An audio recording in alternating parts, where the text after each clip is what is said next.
artist, Magical Flower Nerd here. As you know, today's Wednesday, which means video day. So I'd like to get started, brief introduction as always. So I'd like to start with saying that I have really been exploring the Dada movement. Since last video, I've made a few attempts of doing some collage and some Dada, and I am honestly really proud of my results. One of the things that I have been struggling with is still life. Now, as you know, I explained in one of the beginning of my videos that I've been working on faces, and faces are great, but I haven't thought about a few things like composition and lighting and a few things. And I've been doing my research and I've been reflecting on my past in BTEC and stuff, and I think I've got a way that I might be able to help everybody else. So this week's been doing great. Been feeling very positive, been feeling really good. I went to Wales at the weekend, took some pictures, really expressed my photography side, and I really enjoyed that.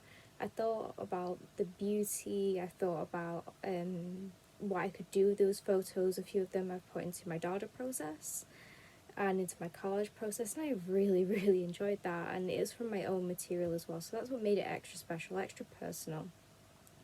I also I made a composition with Landudno, and I put the Pet Shop Boys in there, and honestly it looked absolutely fabulous. I am really proud of it. Please check my Instagram if you want to see it. So things are looking really great. I am planning on doing more podcasts. I am talking to a few artists regarding rock art, ceramics and textiles, so watch this space. The studio is still an ongoing thing, so that is real positive move. So today's topic, we're going to be talking a little bit again over Dada. We're going to be talking about still life, and we're going to be talking about a few general questions about art, but that'll come more or less at the end. So you know the rules. Please keep it clean. When you're commenting, nice positive space. Try and avoid swearing or any negative language. We don't need that in the comments. We're all positive here. So here we go. So I'm going to start with the still life first, and then we'll move on to Dada. It is in my sketchbook, bear with me. So here I wrote a few notes. So I thought, right, how am I going to explain this to you? Now, none of this is perfect, but it's not rushed, but it's done in a way that I can help you guys understand.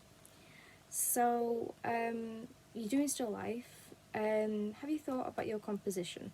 So if you have a bowl of fruit, still life's often pictures that you've taken that you're going to draw from, or from maybe a fruit bowl, or maybe even through a mirror. You can do still life or more or less through anything. You can even sit in your garden and do it, as long as it doesn't move, because hence why it's called still movement. If you want to do something that moves, you can do life drawing, and that often involves other humans and generally naked humans. So first off, we should look at proportion. Now, proportion is important because you need to know how big and how wide you're going to draw. So if I've got an A4 piece of paper and I'm going to be doing a life drawing, still life drawing, beg your pardon, then I need to consider my proportions. So I need to start taking measurements. A really good measurement that I learned in life drawing was you can use your thumb. So when you're looking at a model, you close one eye, you look at your thumb, and you're measuring the head, the shoulders, and knees and toes. And before you know it, you start marking on the paper and the proportion is more or less perfect. You should always consider how big your drawing is going to be. It'll help with your proportions on body and, of course, on what you're drawing. And as you're building this, consider your background. Do you want a dark background? A lot of mine often consist of acrylic swirls, and I think that's quite effective because it pushes my image forward. But I also quite like, as I've been doing collage, I love newspaper backgrounds, and I love typography and bits of book paper. That's really nice to put in. It does make your image slightly abstract, and it's not it's not as real as you want to, but you can have the element of realism in there. So I've also looked at proportion of heads as well. For those who love to draw heads, I think especially in A-level. To help with proportion, I would actually take a picture of the model. Now, either on an A3 or A4, depending on your scale of paper, you should get a ruler and start ruling out the key elements of your model. So start looking at the eyebrows, the eyes, the nose, put a straight line down. A lot of this can also go for people who are designing video games as well, who are designing cartoons. This is a lot for animation as well.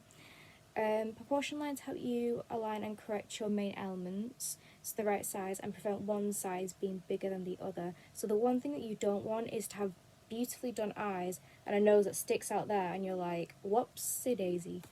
So another thing you can do as well is you can look at exaggeration. Now, a great example of this, a great artist, as we all know, is Picasso.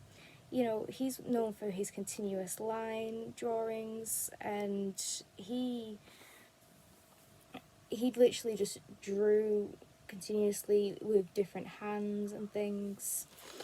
Now, don't be afraid to show off your creative side. Creative side. Show expression and allow freehand styles such as continuous line. So, what I was talking about before about the eyes and the nose, you can actually go crazy on this. So you can have big eyes, little nose, massive mouth, little eyebrows, little ears, big neck. You know, and you can manipulate your things. A great idea, if you want to do that, is take a picture of your model and you can edit and adapt this on Photoshop. So some mini tips that I can give you is try to place an object and see if you can overlap some things. So if you're painting a bowl of fruit, think about your composition. So is the apple in front of the orange? Can you move the orange in front of the apple, vice versa? Show clearly what you want in front as well. Don't have like little bits of like things that you don't want or things that you've attempted. Make sure you cover it up well and put exactly what you want up in front. Form connections with your example. Show how the eye can travel around the painting and create an arrangement with your photo and your study. And don't be afraid to take out certain elements and then add some other things in. So if you've got a fruit bowl, if you don't like the orange, take the orange out and put a banana in.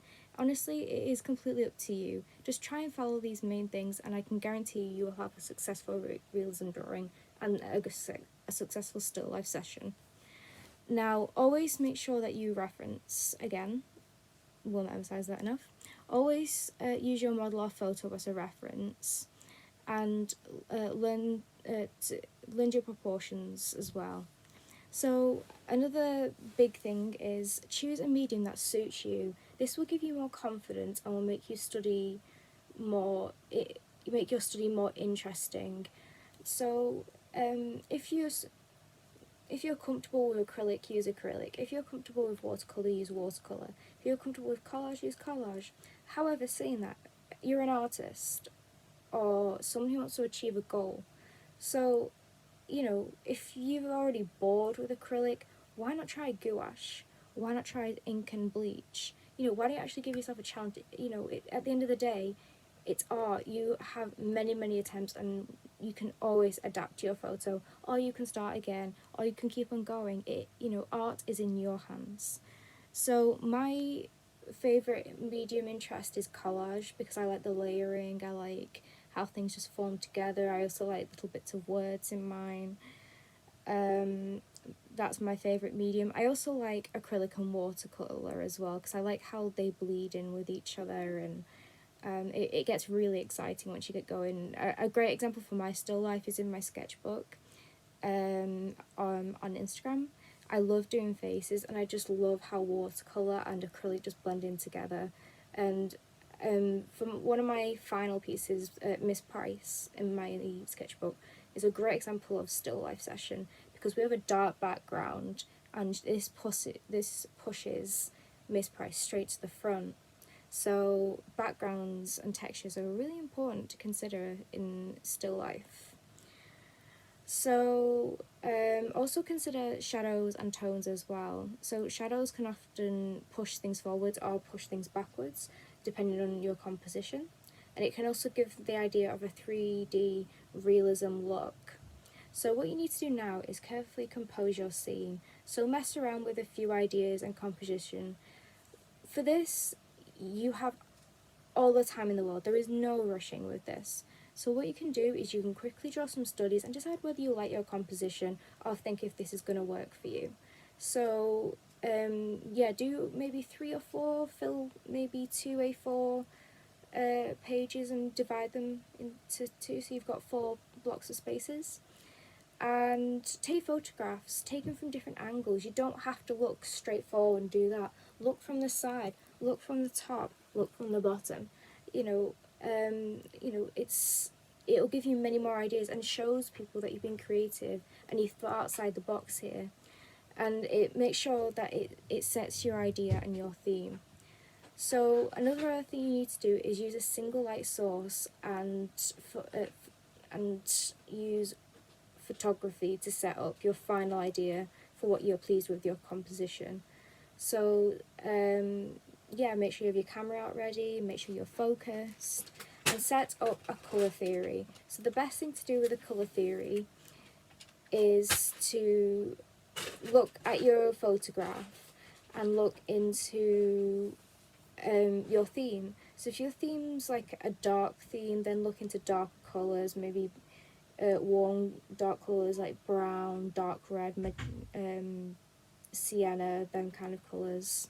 Also into a colour theorist. You remember from my vinyl case, I created a colour scheme for my dead skull, and I came up with like greys, blues, golden yellows, contrasting harmonious colours. It's always a great idea to consider.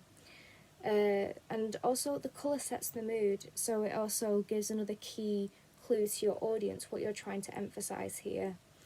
And also question and experiment with harmonious and contrasting colours. Look for tones, brightness, and create a dark background so your main objects are pushed forward. So here, I'd like to show you a quick example of things that I've done. So here I've done a continuous. Here I've done my left hand. I'm a right-handed. I'm also ambidextrous, but my left hand's a little bit weak. And this is a time session. So they're not very well drawn, as you can see. I've not taken my time. I've done that for a reason, because why do I need to sit there and be like, fine lines? So what I've done is I've always done times exercises. I always find it's very helpful. It's also given me extra credit with my grades as well. So always time yourself that, and this allows you to become familiar with your composition and key elements, and it allows you to keep getting better and better and more comfortable with your composition and ensure that that's the composition you need. Don't be afraid to get it wrong or experiment. You can overlay with different colours if you're in a rush. Take a picture or draw the main outlines of a sketch and study.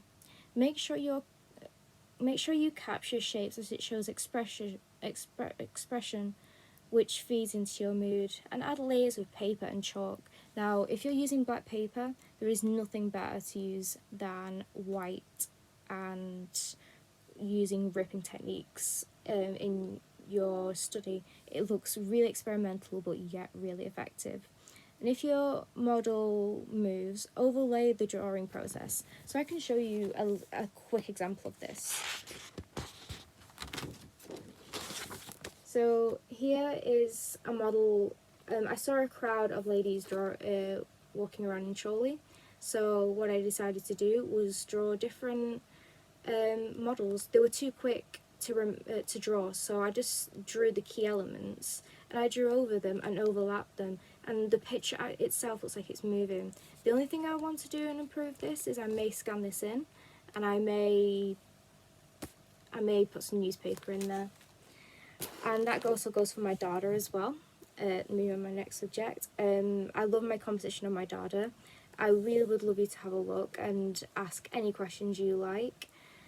And I want to say a massive thank you. That is it for today's video. If you have any questions or any comments, you know what to do. Comment below, give us a like, and Charlotte loves you, baby. Stay safe and feel free to contact me. Thank you very much. See you later, guys.